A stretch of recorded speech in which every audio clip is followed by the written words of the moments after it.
Welcome back, boys. Today we have one from Moon. If you see this, Palantir is watching you right now. Gary. Eastern front of On the eastern front of Ukraine, a Russian soldier crouches down in his foxhole as AI-directed smart artillery pinpoints his exact location and adds him to the list of potential targets. Across the world in the US, Amazon employees are monitored and their behavior is logged. Later analysis will reveal how their managers can squeeze as much productivity out of them as possible. Meanwhile in the UK, a local police department is using software to monitor the community they're meant to protect. They'll build a wider view of problem areas while also creating specific profiles on the people most likely to commit crimes. So what links all of these things together? The data. Yeah, they'll like scan you and like use some kind of AI algorithm to like see if you are the type of person to do bad things in their eyes. I.e., rebel, revolt, discuss, have free thought, be a real human.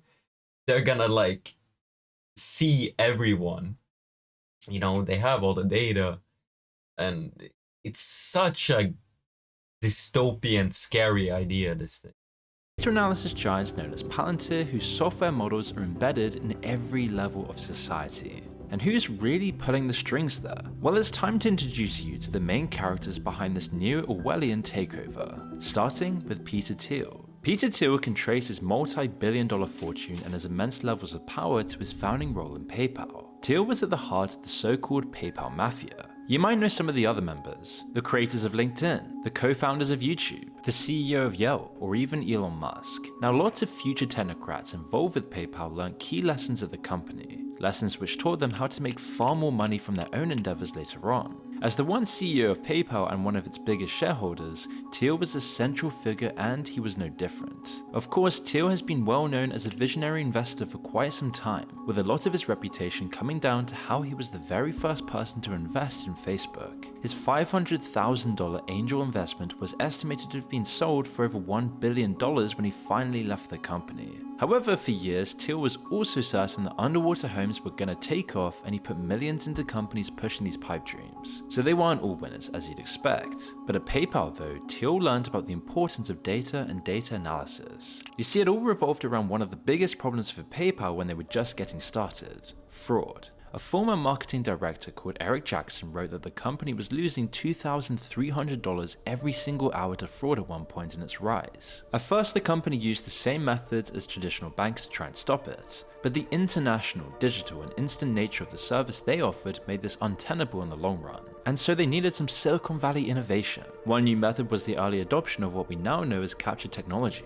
While offering little resistance for regular users, it was a big hurdle for malicious bots and cyber attacks the company had lost so much money to before. But the one that really caught Peter Thiel's interest was called Igor, after a scammer who had taunted the company very early on in its history. By analyzing small details and detecting almost imperceptible patterns in the data from new users, Igor could detect likely fraudsters and pass that info on to PayPal's employees. This one program laid the groundwork for a company that would change the face of the entire world, and it was all down to the way that they solved the problem. PayPal, unlike the entrenched banking world, had access to all of their data in one place. The issue was that they had far too much of it to make sense of. The digital transactions, the endless details of how much was sent and where and who by, and the patterns it created. It was all far too much information for a human mind to make sense of. But with PayPal, all of this was in one place, and they had used new technology to make sense of it. But other companies and institutions had multiple databases, lots of different types of information, all separate from each other. And so it was nearly impossible for them to get real accurate information from it all and turn it into an actionable strategy. And that's where Peter Thiel would come in. His idea was relatively simple really. He would use his newfound millions to create the best and most efficient data analysis company on the planet. It wasn't a unique idea at the time, of course, but the way that Peter Thiel went about creating it was. While other Silicon Valley types, and even his ex-colleagues in the PayPal mafia, stayed within the Silicon Valley bubble, he chose to branch out. His new company Palantir wasn't going to take the same steps that other companies would. Founded in 2003, they were going to blend two very different, almost antagonistic worlds together. The first sign of this was who Peter Thiel and his other partners chose as the new CEO for the company, a man called Alex Karp. From the outside in, Alex doesn't look anything like the standard Silicon Valley CEO template. Instead of a computer science degree from Harvard, he had a philosophy PhD from Frankfurt. He's also eccentric, or at least that's the image he likes to put forward, with his long, wiry grey hair and obsession with Tai Chi. But what's most different about him is his politics. Coming from one of the most left-leaning philosophy courses in the world, and having studied under some of the most prominent academic Marxists, you wouldn't expect him to be running a company like Palantir. It strikes a stark contrast to Peter Thiel's public politics as well, as he professes to be an ardent libertarian. And then the circumstances only get stranger when you learn where Palantir really started with their business. Have you ever caught yourself reaching for a bad habit without even thinking about it? Maybe it's out of so click the link tryfume.com. 2003, 2 years after the attacks, the atmosphere was still one of fear and aggression in America. Maybe Peter Thiel and Alex Karp and their fellow founders could take PayPal's anti-fraud framework and apply this to national security against similar threats. If they had actually done this before the attacks, they might have spotted the strange pattern of trained pilots taking flights into the US from high-risk countries, or the movements of known insurgents before the attacks themselves. Prevention beats a cure, and having the relevant information put in front of human operatives could have stopped the entire tragedy before it ever happened. And so you could see how this would be a very tantalizing opportunity for the US. But at first, nearly all of Palantir's early capital came from Thiel's own pockets, tens of millions over the first few years. Silicon Valley and private hedge funds laughed them out of their offices. While they did have the name recognition, nobody wanted to get involved with national security. In their eyes, it was an old, decrepit industry, a relic of a much more brutal, primitive world. Some of the only outside money came from what would end up being Palantir's most important investor, the CIA. Through their relatively new venture capital arm, In-Q-Tel, the CIA kicked in a few million to get the ball rolling. Really, this paled in comparison to what Peter Thiel had paid in, but it was the context and the place in the industry that was really important. The vote of confidence meant Palantir was integrated into the establishment from the very beginning. Meanwhile, they brought an innovative new look at security problems that stunned most of the big names in the industry. These were the companies they were competing with, old names in the military-industrial complex like Lockheed Martin and Base Systems. While they had decades of experience and trust, they lacked the new coat of paint that Palantir's Silicon Valley origins gave them. Alex Karp's plan for the day-to-day running of the company pushed them further forward. It was a combination of classic Silicon Valley tech bro gimmicks mixed with ruthless efficiency and a cult-like dedication.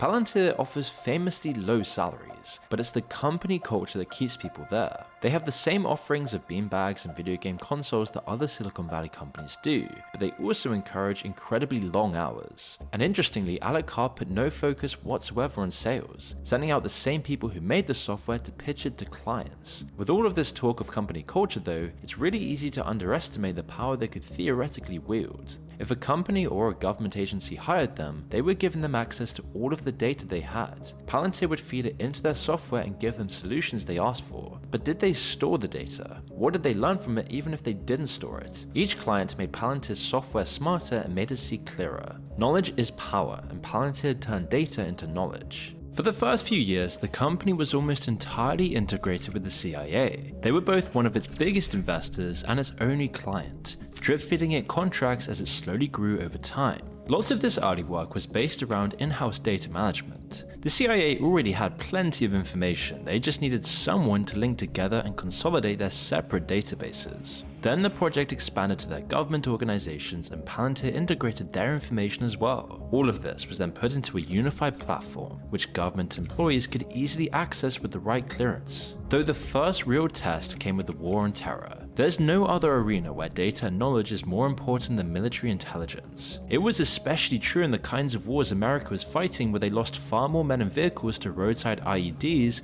than to enemy soldiers. Knowing who the insurgents were, the location of booby traps and where they were hiding was absolutely key. Palantir offered a solution. Using the data management technology they'd been developing, they could put together all the different sorts of information that the US was gathering. Drone footage, satellite imagery, reports from soldiers on the ground. It was all fed into their algorithms to figure out who was an innocent farmer and who was an enemy combatant. Palantir called it their God Eye view. An account from Annie Jacobson's book First Platoon describes how this worked during the war in Afghanistan. Palantir had flagged what looked like an Afghan farmer because of one strange detail about him unlike most other Afghan farmers. He wore a purple hat. Over a period of weeks, an intelligence operative watched his daily movements, learning his patterns. At first, it did just seem too strange to be true, but then after seeing the man lay an IED by the roadside, it became clear he was working as an insurgent and a strike was scheduled. But when the day and opportunity came, something seemed off to the operative. The man they were tracking looked and seemed the same, but he was acting very slightly differently. If it was up to the software, he would have been blown sky high, but the operative knew something was off. Even though he was still wearing the purple hat, he just wasn't acting like he usually did. Just minutes before the final call had to be made,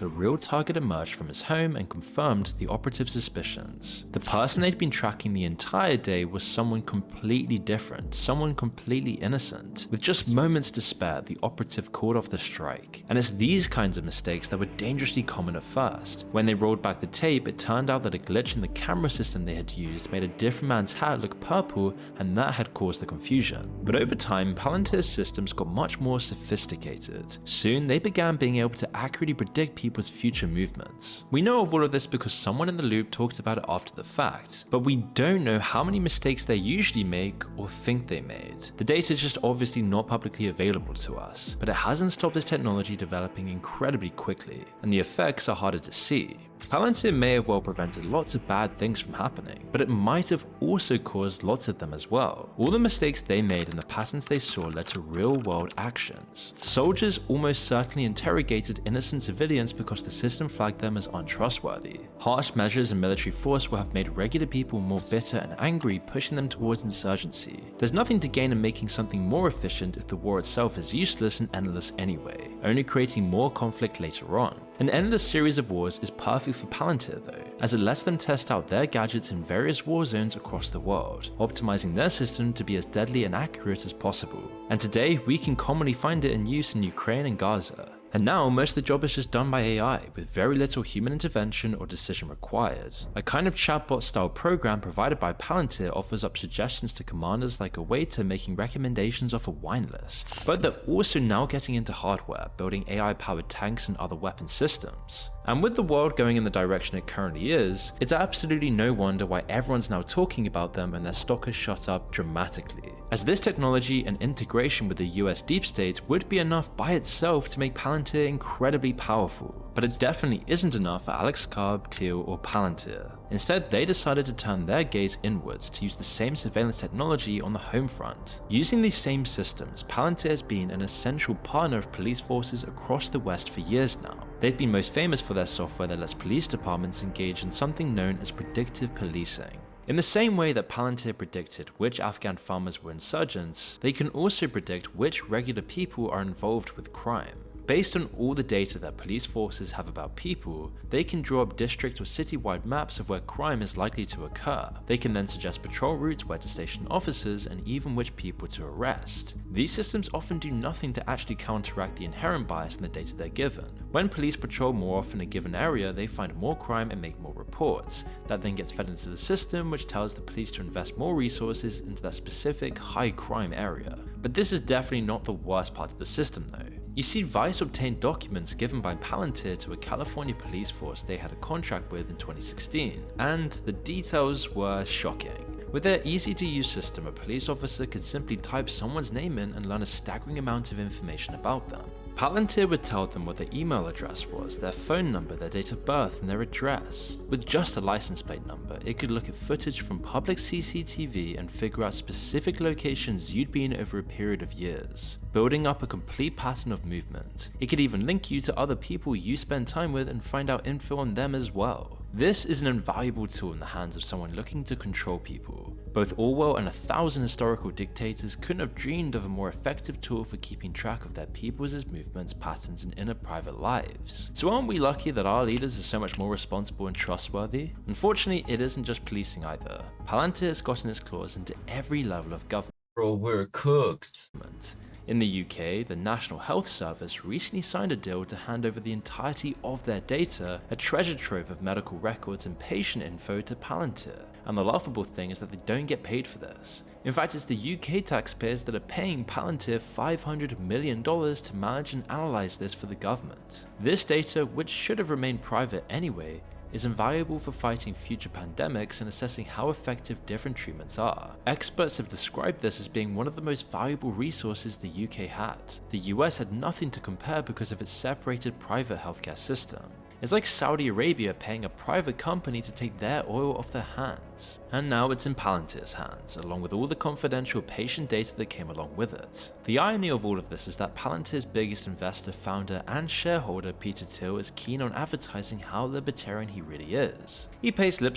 The UK is talking about like IDs for the internet. Like you have to scan yourself before you use it, or how was it? Basically, you're not gonna be anonymous anymore. They're gonna know every single detail, everything, to your exact location of your cursor, to every site you visit, everything you read. They're gonna have the data on it. It's insane. Service to the talking points on podcasts, makes a splash in political circles by donating to Republicans, and he was the first big name from Silicon Valley to jump on the Trump train. We're voting for Trump because we judge the leadership of our country to have failed. Now that someone different is in the running, someone who rejects the false, reassuring stories that tell us everything is fine. But the fact is, though, that this all runs completely counter to what he does and who he really is. He literally owns the company that's pioneering the new deep state, an unholy union between Silicon Valley privacy invasion and deep state power. It isn't just taking over the world, it already has. And now Palantir's coming out of the shadows with the IPO and their public contracts with big banks and corporations. All of Karp and Thiel's political theatrics are a smokescreen for their true place in the power structure. The maintenance and extension of the surveillance state is a bipartisan issue for them, one of the only things they agree on. Those in power, be they Democrats or Republicans, Labour or Conservatives, are always pushing it a little bit further. This is why Palantir has grown so quickly and will grow even larger over time. They fit right into the same mouldy old power structure, increasing its reach into people's lives. Meanwhile, they profit from conflict, chaos, and fear. Even their name makes reference to this, Palantir. In The Lord of the Rings, the Palantir were magical orbs which could be used to see things across great distances, like an all-seeing eye.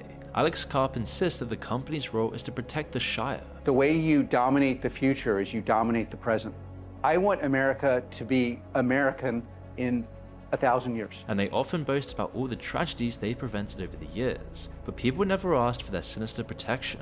We don't even know the extent of how much freedom we've lost because of all of this. Meanwhile, both Karp and Thiel have enriched themselves to the tune of billions of dollars, and the stock market is going absolutely crazy for Palantir. And thank you Fume for sponsoring this video. Remember to check them out with the link in the description. It's a scary world. We're not outnumbered, we're out-organized. Yeah, but with this shit, you're not gonna be able to organize, because everything will be busted. I guess brutality is just gonna break out on the street.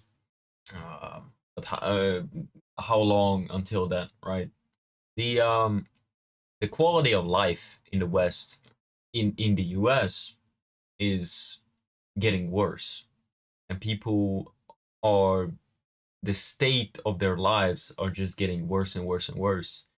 The cost of living getting worse, and yeah, I mean, even the stuff I'm saying now is gonna be taboo.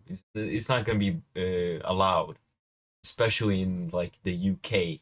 That is the worst country to be in, to live in. So if you're from the UK, I would strongly recommend to get the hell out of there. Unless you're one of those that is gonna die on your land, then get strong. 1984 was not just a mere work of literature. Those who would give up essential liberty to purchase a little temporary safety deserve neither liberty nor safety. This is what Snowden warned about. Anyway, boys, what do you guys think? I wanna hear your thoughts. This shit is insane. Fuck. Anyway, boys, I catch you boys on the next episode. Take care of yourself.